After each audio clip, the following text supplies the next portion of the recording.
Welcome to Sizzle Fantasy Sports, the channel with the most sizzling hot fantasy takes and analysis, presented by your host, Gavin. Rodgers clean pocket, throws the middle of the end zone. Devontae, touchdown, and a dagger! What's up, you guys? Welcome back to the SFS channel. My name is Gavin, this is Eric, and today we've got some big NFL news to talk about and give you guys our fantasy football spin on things here. Carson Wentz has been dealt from the Philadelphia Eagles to the Indianapolis Colts. You can see the tweet here from Adam Schefter. Around lunchtime today, Wentz was dealt to the Colts for a third-round pick here in 2021 and a pick that can kind of fluctuate depending on things that happen this coming season. They have a second-round pick right now that they're giving up in exchange for Wentz, but that pick could potentially become a first-rounder if the Colts are to either have Wentz on the field for 75% of their snaps or 70% of their snaps and a playoff berth. So lots of big things to talk about here with Wentz and the Eagles, and obviously both sides of this trade. So what are your initial thoughts on the deal, Eric? I do think Wentz deserves another chance. He was an MVP candidate in that great season a few years ago. I think that a lot of the issues with Wentz were from the system.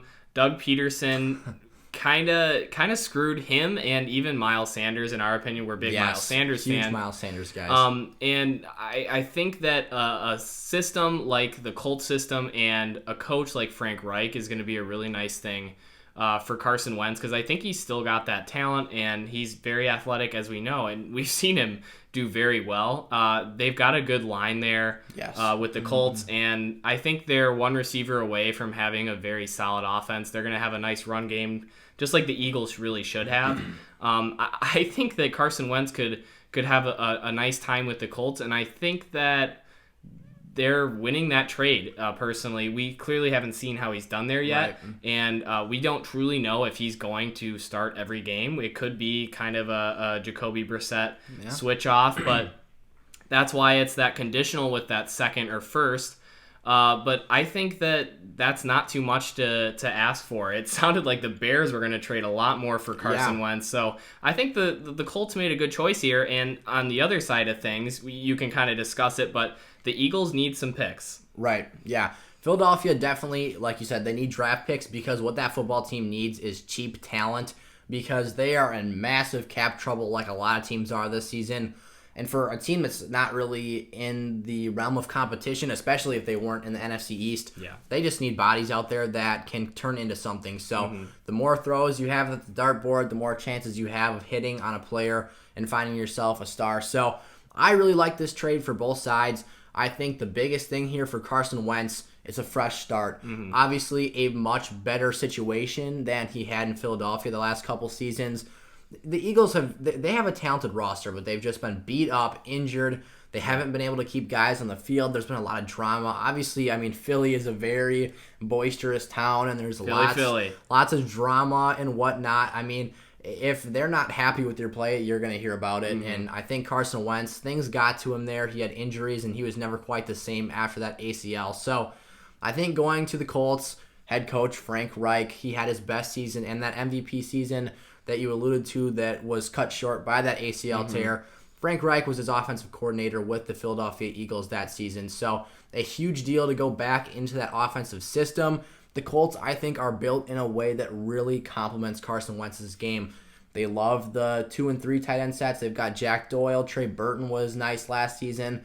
And they've even got Mo Alley Cox that did some work and was a viable fantasy stream at times. So there's a lot of angles to look at this trade from. But I think if you're a Colts fan right now, I know you have your hesitations. Wentz has been a turnover monster and really looking flustered on the field. But this is a guy with a ton of talent. You've had a QB carousel regardless in the last, ever since Andrew Luck left.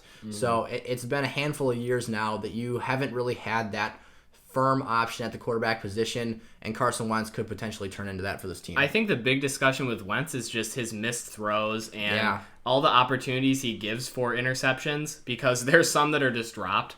That's a big stat with QBs that people don't really appreciate that how many times a QB, even like Tom Brady, threw a ball that really should have been picked and it wasn't, and it just counts as an incompletion. Right. Wentz had a lot of bad throws, even the last few years. But you also have to look at the targets he's been throwing to at receiver. It's really fallen off. Clearly, Alshon Jeffrey is like the best receiver on that team. Fulgham had a few games, and then truly Dallas Goedert is one of their best pass catchers. And Ertz was hurt all last season. So that team needs some help. This is a deep wide receiver class, so that third-round pick might actually end up being a guy that's good depth, and I think they even take a receiver earlier, like we have in our mock drafts. But I'm talking Eagles, right? Because the Eagles and the Colts also need a receiver as well. A receiver, and I think the Colts are a dang good team already. Clearly, Rivers was serviceable. He wasn't fantastic, but I think that if Wentz does get those pieces around him, and the Colts can do that, they've got so much cap. They can build up a really nice team, and they're young. And Wentz could end up being a really nice QB for a while because he's still young. I mean, he has another chance here, which I really like. And that conditional second can turn into a first, very likely, actually, because this team is very good. They are probably, especially in the AFC South, their really only competition is Tennessee. I think it's a very even trade, to be honest. Yeah, I think this was very well done by both sides. I do too. And obviously, so Erik here's a Bears fan. Yeah, I think Chicago kind of got the sense they were bidding against themselves. Yeah, and they're like, all right, we're not playing this game anymore. We're going to back out. And I don't think Wentz belongs in the Bears system anyway. We also have O-line issues, so I think it's really nice for Wentz to have a good O-line like the Colts. And I just think that with him being so hot and cold, we need a guy that's a little more reliable right now. Sam Darnold is someone who hasn't played on a great team, but I think that he would be very reliable if he did go to the Bears. And clearly there's other players, but I'd like to see that. But Carson Wentz could have a new rise of fame with the Colts, and I'm a Colts fan. So yeah, I think this could almost turn into a bit of a polarizing fantasy scenario. So we've already talked about just going through the generic NFL situation that we've got here, the franchise, what the teams are looking at. But from a fantasy standpoint, I wonder how the public perception of a Jonathan Taylor, per se, T.Y. Hilton, if he chooses to re-sign with the Colts organization, I wonder how the public is going to start to feel about them. Personally, I can understand people who are spooked. You think that you see what Miles Sanders did last year when Wentz was turning the ball over. He didn't have as many rushing attempts, didn't even crack 200 touches last season. What's that going to do for Jonathan Taylor?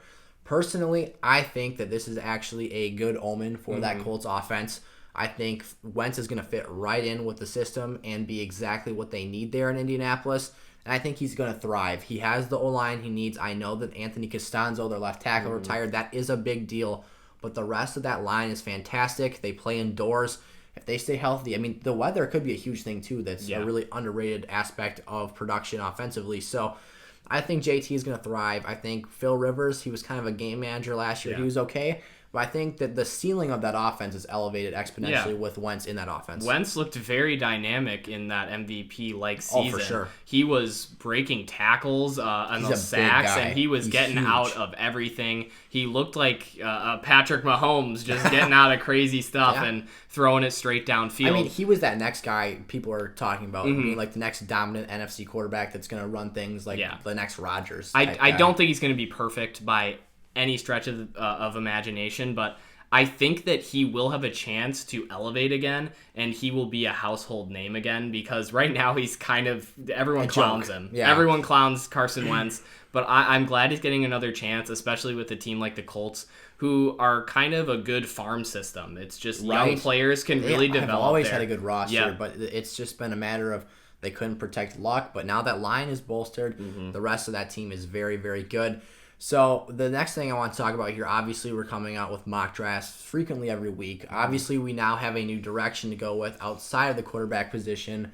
Would you entertain possibly Indianapolis? I know they just gave up draft picks, so maybe this is off the table, but moving up to take one of those higher end wideouts in the draft class per se, because they do need talent to put around Wentz. I don't think that it's that glaring of an issue for them to trade up, because I think wide receiver class is really deep this year. Yes. I mean, a guy like Elijah Moore is still in the second round most likely. I don't see him going in the first round.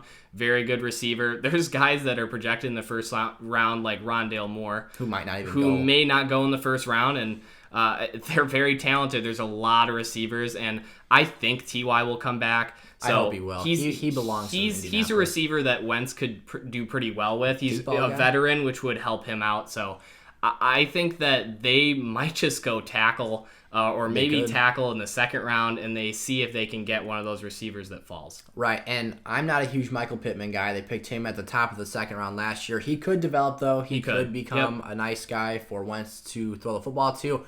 So we've talked a lot about the Colts now. I want to shift things a little bit over to the Eagles side of things. Obviously, new head coach, new regime there in Philly. We know Jalen Hurts is going to be the starter now.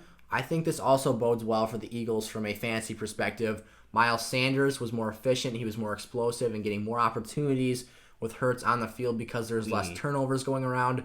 And Jalen Hurts even added a dimension to that offense with his legs on read option plays that was opening up that playbook quite a bit. So I think this helps both teams. I think that Jalen Hurts is going to be a very fantasy-relevant quarterback because of that added rushing value. And I think playing in a division like the NFC East, you've got yourself a real shot at some good fantasy stats. Yeah, I think the Eagles are attempting to put together a really young team. And clearly, like you said, they have issues with the salary cap. So if they can keep getting as many young guys, build around a young QB who I think will develop into a nice QB. We like Jalen Hurts.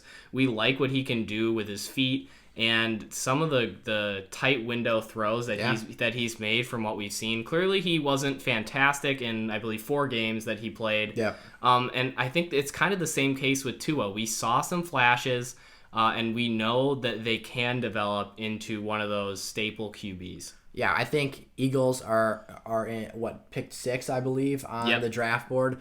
If Philly goes out and takes another receiver to pair with Rager, you've got yourself a really nice trio, or even a little 4 pairing with Goddard there potentially, and then Rager. Add in a Devontae Smith or Jamar Chase, whoever falls to them with that 6th pick, and then you've got Miles Sanders coming out of the backfield. So you've got yourself a really nice core. That O-line does need some work though, so maybe they should address that need first.